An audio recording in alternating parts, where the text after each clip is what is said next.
and physically, psychologically, socially, emotionally. The families, we are with the families of those deprived of the heads of these families, the fathers of their children.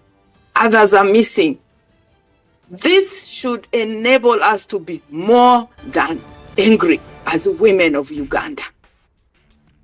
I recall the day I was unveiled, 8th of April, 2020, when I was asked, what is it you are bringing on board? I committed and pronounced myself and said the 3 G's, the generation, women across the generations. The second G was the geography, northern region. And the third G was the gender. Thank you so much that today we are re-echoing, we are re-energizing. Thank you so much to that today we are not going to allow ourselves to be boxed, to be excluded. Women do not await an invitation to these spaces. Be present. I want to thank my sister Jolie from Western, the Deputy President, Western Uganda, whom I actually had worked with before in civil society. It's very unfortunate the network could not allow her to share with us on this day. Today's call for us women, let's continue to be at the front lines. Let's continue to be resilient.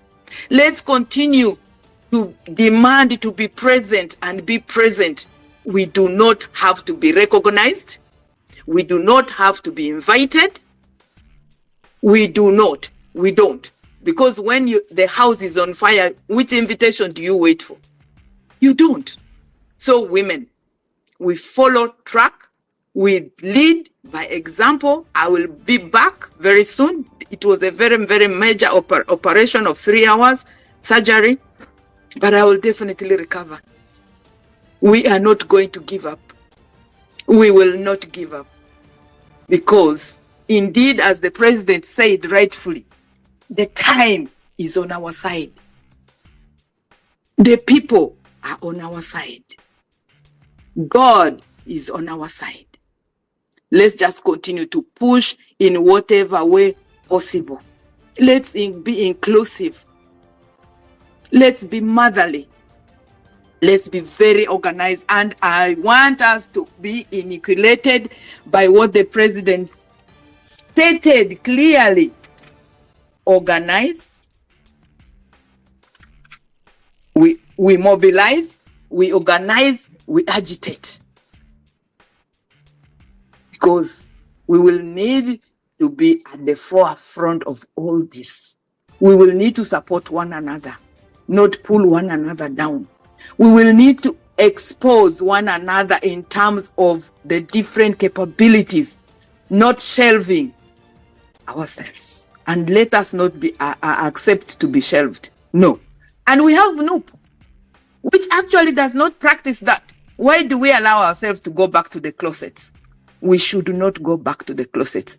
And speaking finally to our attachment, our energizing by the president, and also speaking about the northern region and also other region. Dr. Nico is here on this platform. He has the evidence. That book, Rigged, is one evidence that energizes me always, that yes, tangibly, we won the elections. We were rigged. We were robbed. Our victory was raped. We must reclaim our dignity and at the forefront. Thank you so much. Thank you so much, Dr. Lena Zedriga.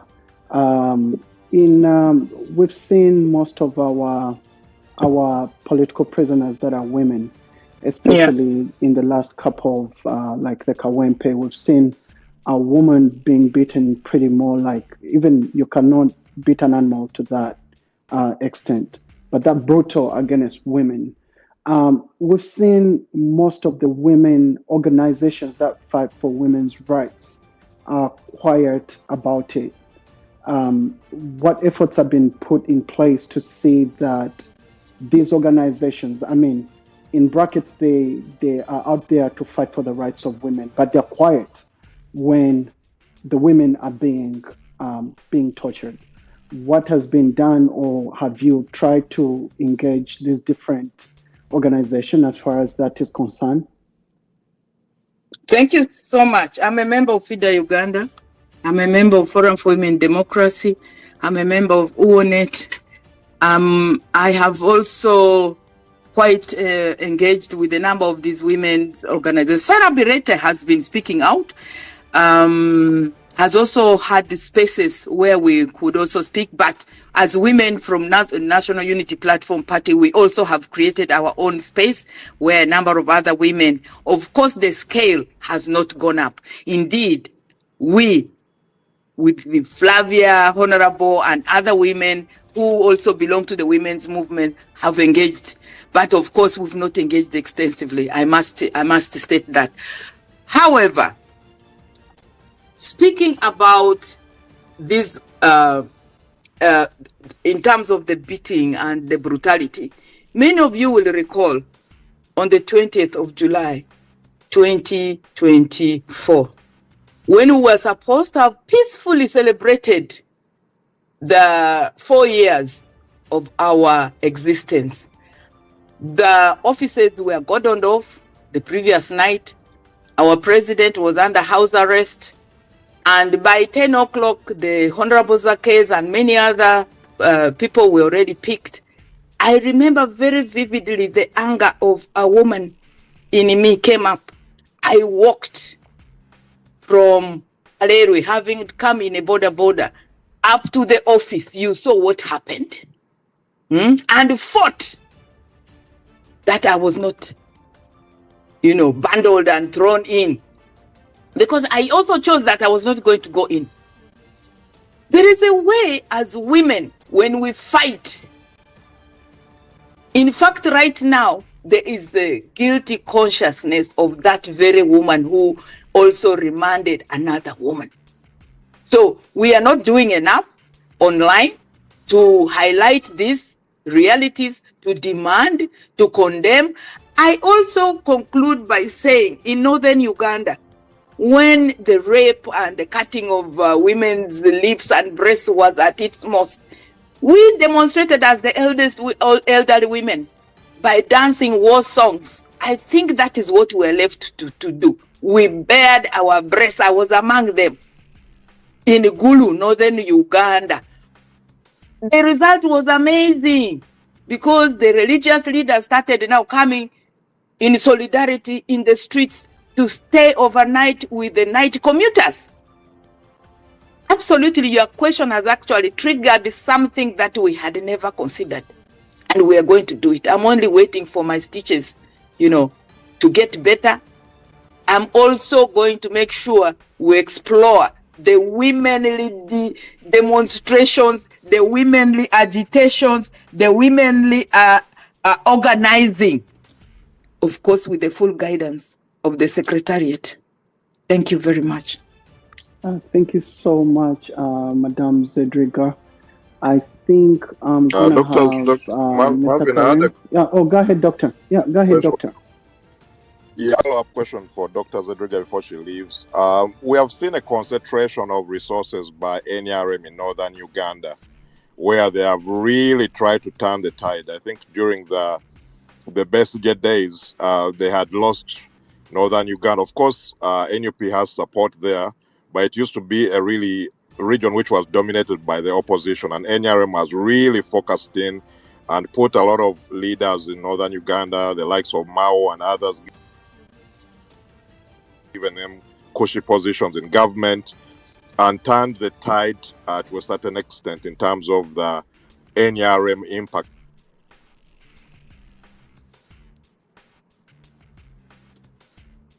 You're breaking. Yeah, I think we've lost Doctor. What do you have? Yeah, no, now I can hear you. No, we can hear you now, Doctor. We can hear you now. Yeah. Yes, I don't know where Continue. I think you keep receiving in calls. Yeah. Yeah, he does. Yeah. Yeah. I don't know if you had gotten Yeah, his question. I got the direction, and I hope I'll get it right. Northern Uganda, West Nile, where right now I am recovering, has always and has remained a very strong hold of opposition. Very unapologetically very strong. The only thing that the regime, the dictatorship regime, has done is it has militarized the space, monetized the space, sexized the space. And therefore, the time of announcement, by the way, I do not know how many of you knew that a number of our polling agents in Upongi were tied to stone and thrown in River Nile as they were protecting our victory. Because on the day of election, they went full body military for the declaration forms. These guys refused. They were tied to stones and thrown in River Nile. We are very strong hold of opposition. 1, 2. It's only that the nationwide tour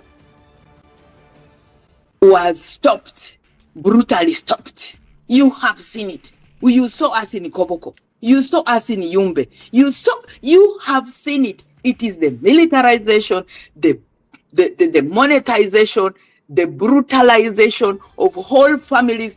Even me, they've gone to my in-laws, they have gone to my friends, they have intimidated everybody. They isolate you, you know? Yeah. So it is not true. It's not true that NRM is in Northern Uganda. No. It is the militarization. It is the monetization. It's the brutalization. Many people have also died and paid the price. It's the isolation now. Just let there be no blocking of organizing. You will see. For example, in Paida, people cannot even have the T-shirts of Noop in their houses. They are picked. And yet, at the police station, you see these people wearing the NRM T-shirts. That's the level of impunity. So, that Dr. Daniel is not true. It's not true. It's just the militarization. It's just the propaganda continued. But the truth is, we are very solid in Northern Uganda, in West Nile. And by the way, I'm going to run. And for us, it will be either death or life. But we are going to be the Uganda martyrs of this generation. Thank you so much, Dr. Lena Zedriga. And yeah, so as other questions will be coming through, please, you can stay online. Council Sassi, if you've heard I'm anything in bed, so I'm on the line. That's okay. Yeah, Council Sassi, if you want to speak to anything that has been asked, please, you're always welcome to come in. Comrade Karim, Doctor, I don't know if you're back on. Yes. Yes. Can you hear me, Yeah, Marvin? I can hear you. Go ahead, Mr. Karim. Oh, all right.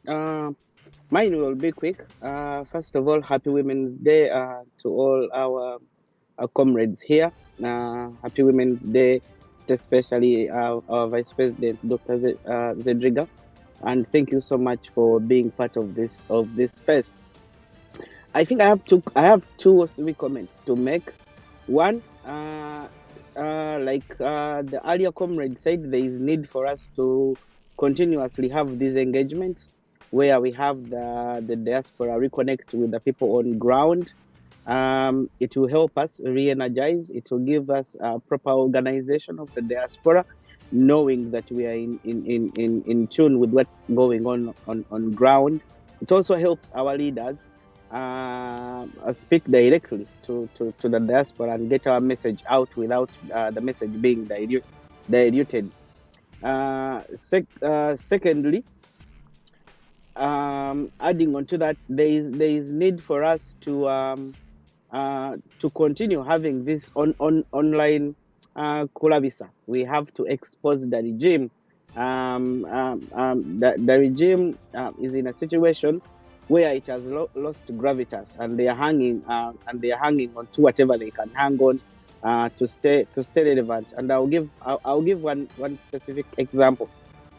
Here in the United States, where we are, Uganda has lost leverage on most of the things that they used to hold them dear for.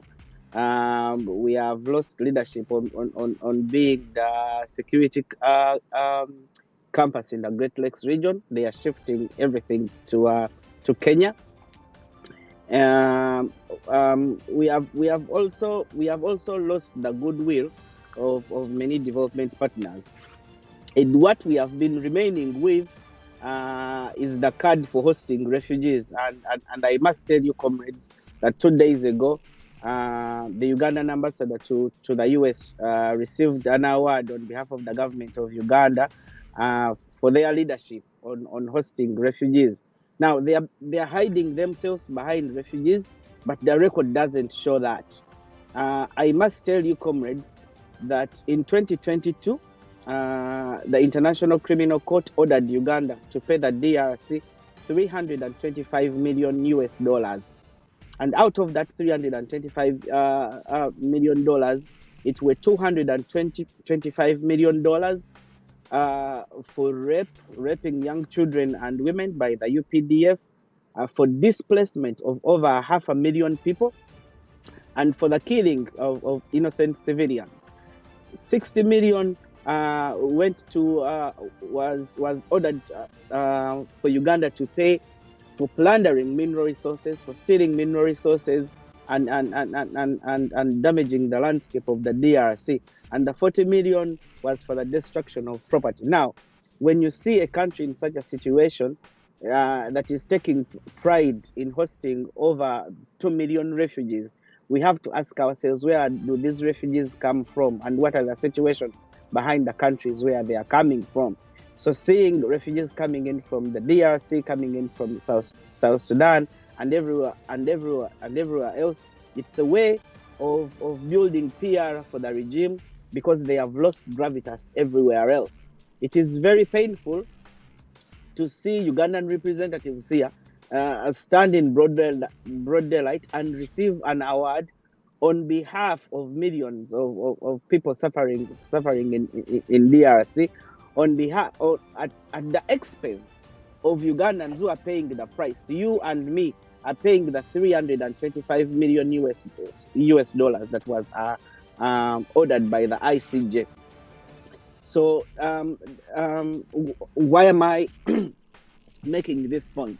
Is that we should continue highlighting some of these things that the regime is doing. The regime is trying to do a better way of getting back in the eyes of the international community, doing good PR. But with our resistance online and on ground, believe me, we shall defeat them.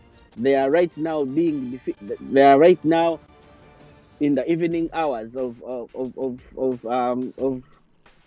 their rule, and young people and women and men of Uganda, if we stand up today and keep resisting this, I believe we shall achieve victory sooner or later.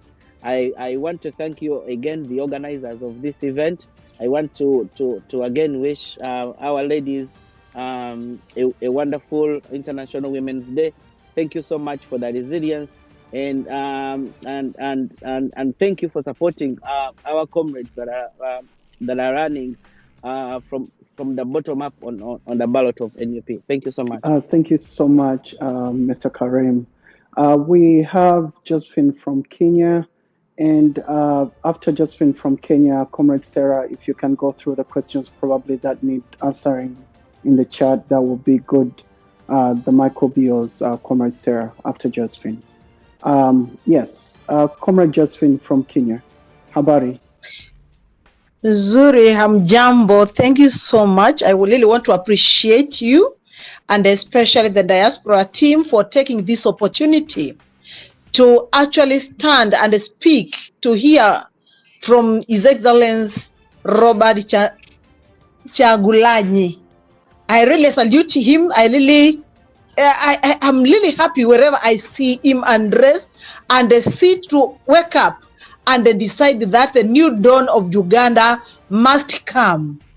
In the last election, I really followed him, and even when he was put in the house arrest, we were very furious about it, and we are looking forward to see to it that actually he takes up the position of leadership in Uganda, so that he can rescue and also bring a change. You see, even in Kenya, you realize that as much as will ask you, who is the Museveni of Kenya? And it's very unfortunate, because children have been born and have matured, and they have even their grandchildren, they've never seen another president.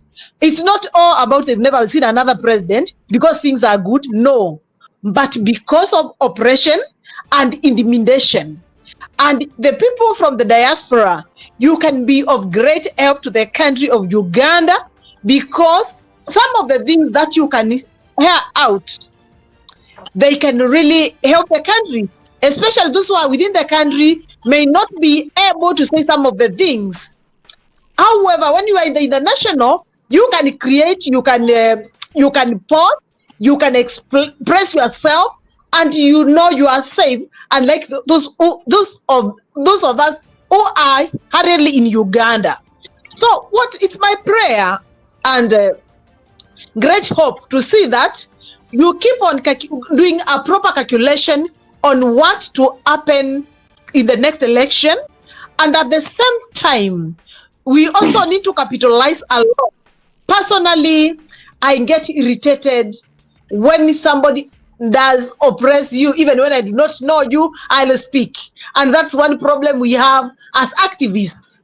We never keep quiet no matter who is being oppressed. You don't know that person, but you'll still speak. And that's how I always feel. It's also good that we capitalize so much on actually ensuring that we are the voice for the people who are political prisoners in Uganda, and we have to keep on pushing Museveni until he realizes whatever he's doing is human, and no one deserves to be punished because of their political affiliation or their political stand. At the same time, I urge you, you need to keep into record any officer who has been captured by the cameras trying to torture a woman, trying to torture an innocent citizen who didn't have any firearm, and they decided to kill them. Once you take up the position of the president of Uganda, which I know this time around God is going to give you, actually make sure justice is brought into books on behalf of those citizens who lost their lives innocently. I really feel bad when I hear somebody talking about people were tied in stones on them and were thrown in River Nile. It's very sad. And we cannot continue like this. We need to stand up as Africans and speak for Africa. If you have voice and God has given you that voice to speak, you should be the voice of Africa and the voice of everyone in the world. Let's keep our focus. Also, let's keep on calculating and trying to see what is happening in the world, because looking at what has just happened by the USA stopping the USAID funding, this will affect a lot of African countries and also many countries in the world. There will be some crises, but we need to start thinking on our own and independently. So, President Robert, kindly, I also ask you, when you are thinking about that, start thinking also on long-term ending of provision of grants from international communities, whereby they are giving us grants when they want, and when they decide they are going to stop them, they stop them, and we fall into crisis.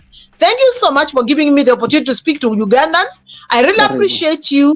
I love you, and you are our brothers. We stand with you. Thank you. Karibu sana. Thank you so much, Josephine from Kenya. Yes, Sarah. The floor is yours if there are questions that need to be addressed in the chat. Thank you. Yes, there's a couple of questions, and I believe some of them can be answered either by different people. Thank you so much. Marvin, are you still on? Yeah, you can go on, Doctor. I don't Sarah think he was. can hear me. Oh, yeah, Doctor. I think whenever they call you, you lose your connection. Yeah, go ahead, Sarah. Okay, so the question we have here is, do we have? I think this you can answer. Do we have people power or not in Germany, and if so, which city? And that was from Sona Jacobs. And then we have one from Asaba Mugara, and it is, what is the plan to have more undecided voters to know? How can we make the party more desirable? And then we have another one from Stone 256, and he says, how is the organization in Western Uganda? It looks like we need more emphasis in other regions away from Uganda. And that is also echoed by Pereziano Skills, who says, how deep can NUP go in areas out of Buganda, because we have places that need more mobilization, like Namutumba, Kaliro, and more. And then the last one we have, there's one from Muj Martin, but I see he's got the mic, so he probably will ask that. And then there is one more which says, is it possible for all parties to unite and front one candidate for the election 2026 general election? So I'll stop there for now. Thank you so much, Sarah. Councillor Sassi, I'll leave you answer some of those questions, but the comrade that did ask about Germany, yes, we do have a German chapter, and I pray that Comrade Jeremy, you're on here, you could guide more, and also our council leader from Germany, our council leader for EU, because that's under his territory. You could speak to that. But yes, true. Actually, Doctor also could speak to that. If he gets the microphone, he could speak to that. That will be really good. Doctor, briefly, somebody asked about Germany. If we do have a chapter there, and I had said yes in your absence, and more from the council leader. But if you want to speak to that, that will be good. And then Comrade Sassi Marvin could go on for the other questions that were asked. Doctor? Yes, I think the comrade can reach out to me. I can connect them to the Mr. Chitunzi, who is the lead of that region of the EU. I can message me, and then I can connect them to the leadership of Europe, so that we can situate them in the right chapter. Thank you so much, Doctor. Thank you. Yeah. Comrade Sassi. Yes, Comrade Marvin, I'm still on. I want to majorly respond to the last question you posed from, I think, Martin.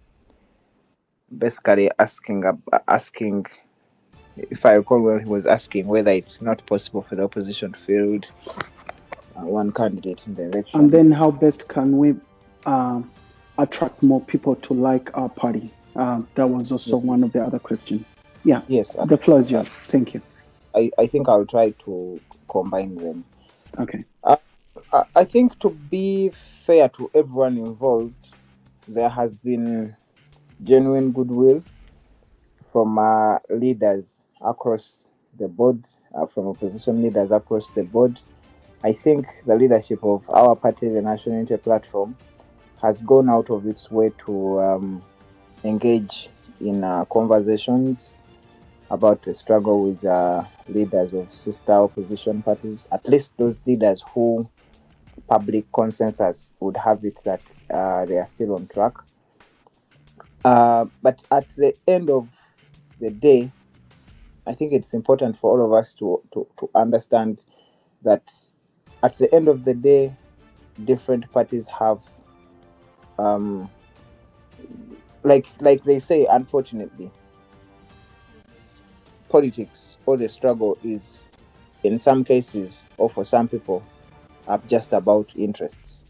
And so you will find that a joint opposition candidate is ideal, but only if a certain candidate is a joint.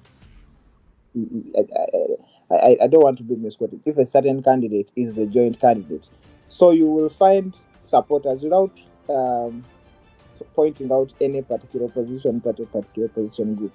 You will find that supporters of the various opposition parties want their leaders to be the joint candidate. And where they see a scenario where that might not be possible, then you have issues. But we must also not discount the efforts that the regime has put into making sure that such a scenario does not occur. It has sponsored a lot of propaganda against various opposition players. We saw we saw the state in which retired Colonel Dr. Kizza Besigye was in after embarking on a hunger strike. The same thing our comrade Machete is doing.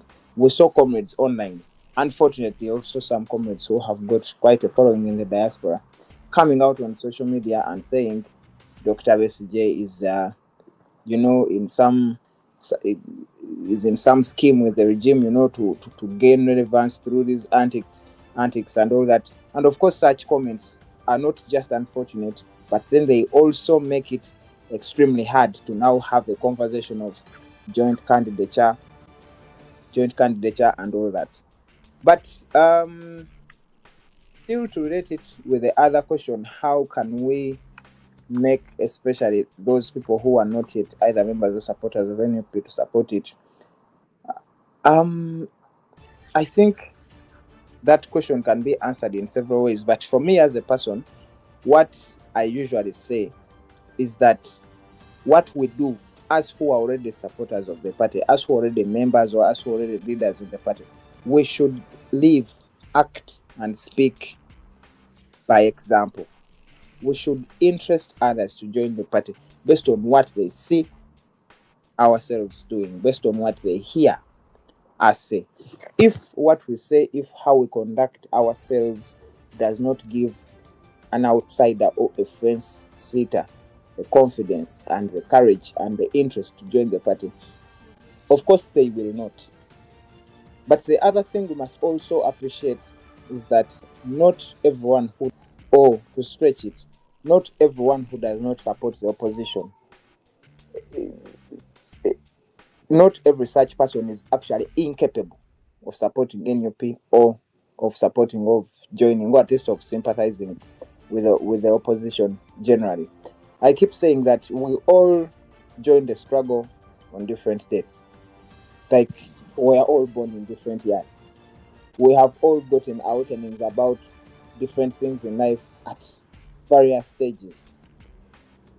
Our own leader of the party was not in politics from day one. Yes, he was singing about issues that have a great bearing on politics. He was calling for free and fair elections and all that. But you cannot say that he was involved in mainstream politics. So at the end of the day, each one of us has their own time when they joined.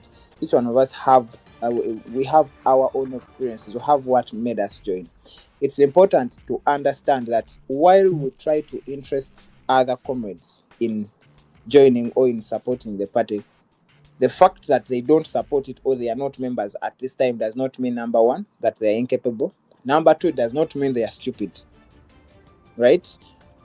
So we have to be patient with them, show them good examples. We have to give a good image of the party. If what those who have not yet joined the party, if what they see us doing does not give them confidence to join the party, of course they will not. I think I've tried to answer the questions. Thank you so much, Comrade Councillor Sassi Marvin, for that. We've been running for 2 hours. I will have to ask our doctor to give us the final remarks so we could see. We'll keep organizing more of these spaces, comrades, and whenever you see them, please tag people out, so that we can always come here ahead of time and then discuss more important issues regarding our nation. Doctor? Hey, did Joe get a chance to speak? I see Joe because I know I was off for a few Oh, minutes. Joe. Yeah. I Yeah. see Joe, Duke, and one. If you can please, at least 2 minutes each, and then we can wrap up the space. I know people are dropping off already. And Dr. Morgan. Yes. Yes. Joe. So please, let's do that, and then we can close up. Thank you very much, Marvin. Thank you very much, Dr. Daniel Kauma, and Sarah for organizing this Twitter space. I'm going to try to be fast. Yes, we have less than 12 months to the general elections, and I can say that the state of the struggle is strong. That we also know that the dictator today is isolated, he's weak, and he's a pariah of sorts. However, we need a clear strategy to keep pushing to achieve our victory. The president, I know, spoke about the protest vote. Yes, protest vote, but I really think we are going to wait for the protest vote, and here's why. If you try interrogate the state of the struggle, particularly against the backdrop of the current political landscape, there are a number of issues that we need to highlight. Currently, there is a surge in the abductions, in the torture, rape, murders, or assassinations across the country. We've seen pictures in Karamoja. We've seen pictures, in Uganda, in particular, in Kampala, our comrades who were arrested on trumped-up charges. We also see the weaponization of the ghetto youth, in particular those goons whose faces are masked, and we know that they're not gazetted in any military institution, but this is how Museveni has chosen to attack, oppress, and weaken opposition. We also see that the dictator is trying to revive the military tribunals, which were actually declared illegitimate. He wants to revive those military, tribunals. We've seen he has assembled his NRM caucus to try to bring a new bill. Now, all these things that are happening, ladies and gentlemen, they set the stage for the upcoming elections. So what can we expect? The field is not going to be leveled, and it's not good. The elections are not going to be free and fair. And we shouldn't be deluded. So going forward, we must be radical, we must be strategic, and we must be intentional. We have to resist and defy all these attempts by the regime to attack the opposition. So, but above all, we have to organize, we have to mobilize across the country. And I think the right scenario would be to preempt even these elections, because what is going to happen maybe will be much worse than what happened in 2021. So we don't want another bloodbath. But what each one of us can do is to really organize, to activate people in our personal networks of at least 10 people. We can all do this. I think going forward, that is what we need to do, so that we're in a state of readiness to activate our people. There are going to be many, many triggers, and actually, we could use the mobilization strategically. And when a trigger happens, we can activate our people, so that we preempt the 2026. This is very, very, very possible. But to do this, we have to be united, we have to be disciplined, and we really have to redouble our efforts. Today, ask yourself, are you doing enough? Given your privileged position, are you doing enough to push the struggle? So that is really my position. So let's be in a state of perpetual readiness. Once there is a trigger, we get our people on the streets through an uprising. Museveni will go, and this will save us a lot of misery, bloodshed, and what have you. I yield to my comrade Marvin. Thank you. Yeah, thank you so much, Joe. Actually, I had somebody asked one of your question from your chapter at one point about the Sweden chapter. They are interested in hosting the president. So I will not address that, but Comrade We're Marvin working probably on it, Sasi. comrade. We're Yeah, working on it. Thank you. yeah. Thank you so much, Joe. I appreciate for your work. Yes, Doctor. Who else you heard? I think that's everyone who had the microphone. Was there anyone else? I think who hasn't spoken. Yeah, I don't know if I don't know if I still have a microphone, but Yes, I've not yet. yes. Go ahead, Wounded briefly, Ugandan. please. Yeah.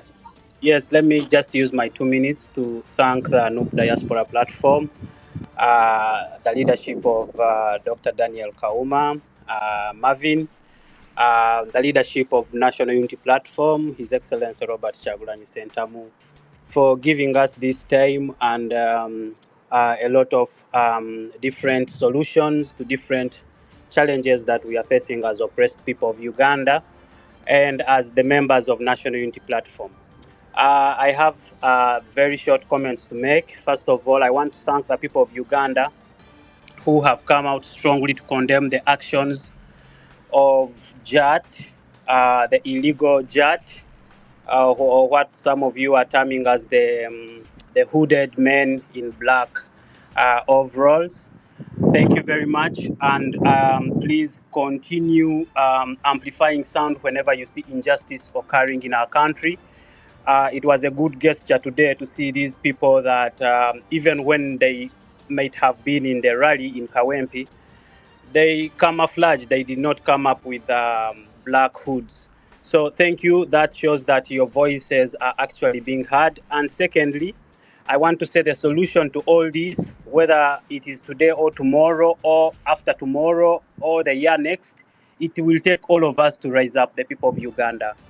I think Machete's life hangs in our hands. We should not allow another Segirinya to happen when we are watching.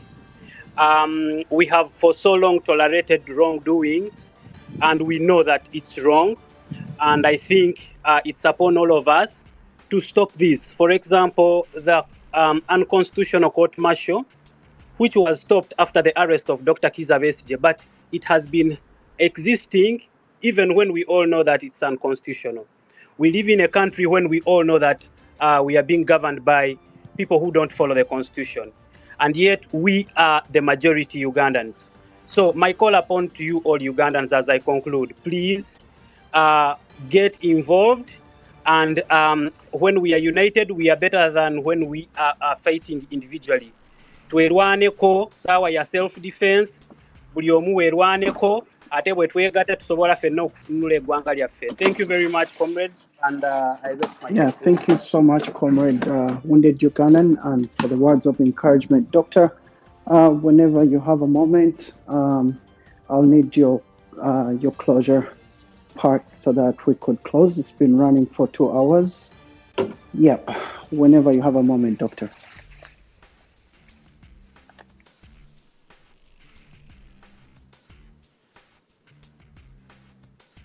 Doctor, did I lose you? Oh yeah, your microphone. I think you might need to go off and come back. I can see you trying to mute and unmute at the same time. We can't hear you, Doctor. Yes, Richard. Richard, as we wait for Doctor to come on, you have a microphone. Richard?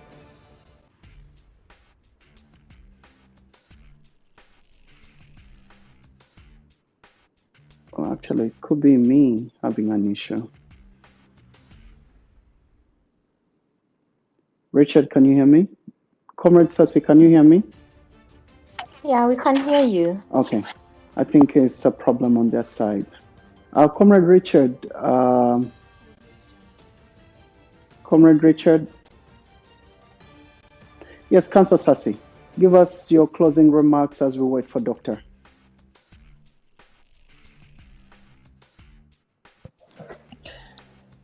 Thank you, Comrade Marvin.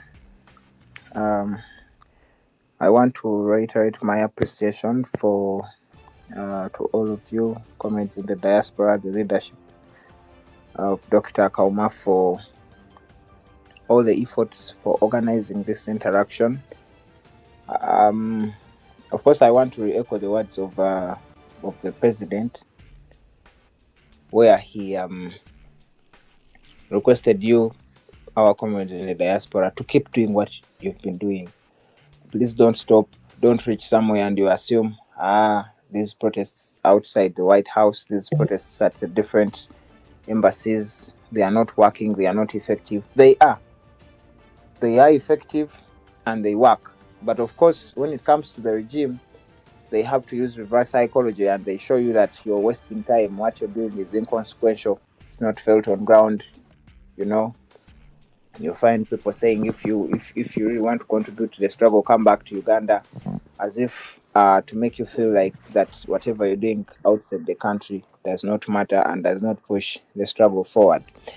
I want to steal just a few seconds to tell you that every time comrades have come out of illegal detention, every time our comrades who had been abducted have resurfaced, they have always said one thing, that whenever they go missing and they see a tweet, their abductors see social media going up in flames, demanding for free Rovans, free this one, free the other one. They see the president tweeting, they see the president talking about it at press conferences, they see the abduction becoming an issue.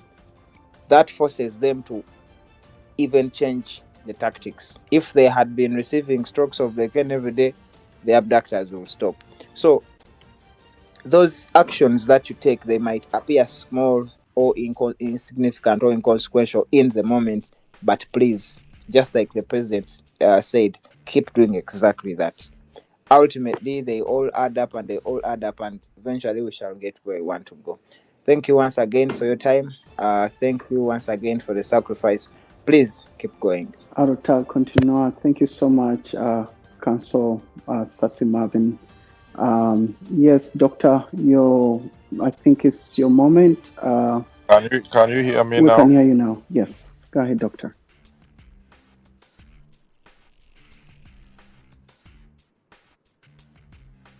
Yes, I want to thank everyone for being able to attend this space. Thank you for our team from Uganda under the leadership of our President Robert Sentam Chagulanyi, our Secretariat team, our diaspora for staying in high spirit in spite of the ups and downs. I thank all our leadership in the diaspora, all our members. Let's stay focused on our 3 key issues. Let's keep organizing. Let's keep mobilizing and agitating. We shall be having a diaspora general call this month led by our Canada chapter. We shall announce that shortly. We are going to be announcing another diaspora day of protest. This is going to be a continuation until our political prisoners are freed. We have Community and others. So we're going to continue drumming that drum wherever we can with our stakeholders here in the United States, European Union stakeholders. We're going to continue pushing until the political prisoners are freed. So let's continue those efforts. Let's continue supporting our brothers in Uganda. Let's be visible on social media. And we haven't been able to get all your ideas and views, but we'll continue organizing these sessions and engaging with you. Sarah, thank you for taking note of all the questions. If there's anything that we did not address, we shall be addressing it in our next engagement. But overall, I just want to thank everyone for listening in, and of course for loving your country and being actively involved in the struggle. Let's keep marching forward until our country is free. I would like to, Mr. Marvin, I don't know if you can still hear me, to give Sarah the last word, to give us maybe a closing prayer and also some final remarks from some of the questions you got, and then we can wrap up the session. Thank you, everyone. Thank you so much, Doctor. Yes, Comrade Sarah. Thank you. Thank you, everyone, for staying up to the end. And thanks for the questions. Thanks for sparing the time to do this, especially people in diaspora. We do not take this lightly, and it means a lot. And I would like to close this with a few words from some of the questions we get from our friends, both from Uganda and non-Ugandans, who keep asking us, why do you do this? Why do you do this tirelessly? What do you gain from this? I always tell them sometimes you find it very difficult to explain to people, especially if they're not from Uganda. But even some of our Ugandan friends who are not quite involved, who lost themselves, they don't see any hope. I usually try to remind them that we don't do this because we are in a comfortable place. It doesn't mean that we have to stop agitating for change. And I would like to share with you a quick quote from Rumi. It says, "It may be that satisfaction I need depends on my going away, so that when I have gone, I come back. I will find it at home." So, whatever we went for, we thought that we would find satisfaction, but ultimately, our hearts and everything we thought we wanted is at home. And this is why we keep doing this. I wish and hope that everybody joins hands. We do this together until we see a new Uganda. And before we go, we have the issue of machete. I would like us to maybe increase the sound, increase the volume, like they said. The more we agitate for this, these people do not listen until we shout. And we've seen it, it's evident that each time they've taken someone, if we keep quiet, especially the first few days, they relax. We have to keep agitating for Machete's release. We cannot let that happen on our hands. And while you're still here, I have a quick request. I know there's a pinned tweet which is for Chibalama. Please, please, please help me to look through the petition, sign it, share it with people. It is the smallest thing we can do to the family of John Bosco Chibalama, to show them that we stand with them, to show them that we will never give up on John Bosco Chibalama and the missing 18. With those few words, I'll hand the mic over to you, Marvin. Thank you very much. Thank you so much, Comrade Sarah. Happy Women's Day. Happy Women's Day to all the ladies in the struggle. We are here. We are here to stand in unity every day in things that we do. We want to appreciate the team from Kampala. We want to appreciate everybody who has had time to come and attend this space. As Dr. mentioned, this space will keep happening. Let's keep following each other. Let us look out for where we can contribute positively towards our nation and to liberate our nation. Thank you so much, Comrade Marvin, and thanks everybody for turning up. God bless you. Aruta continua. Stay blessed and talk to you soon. Thank you.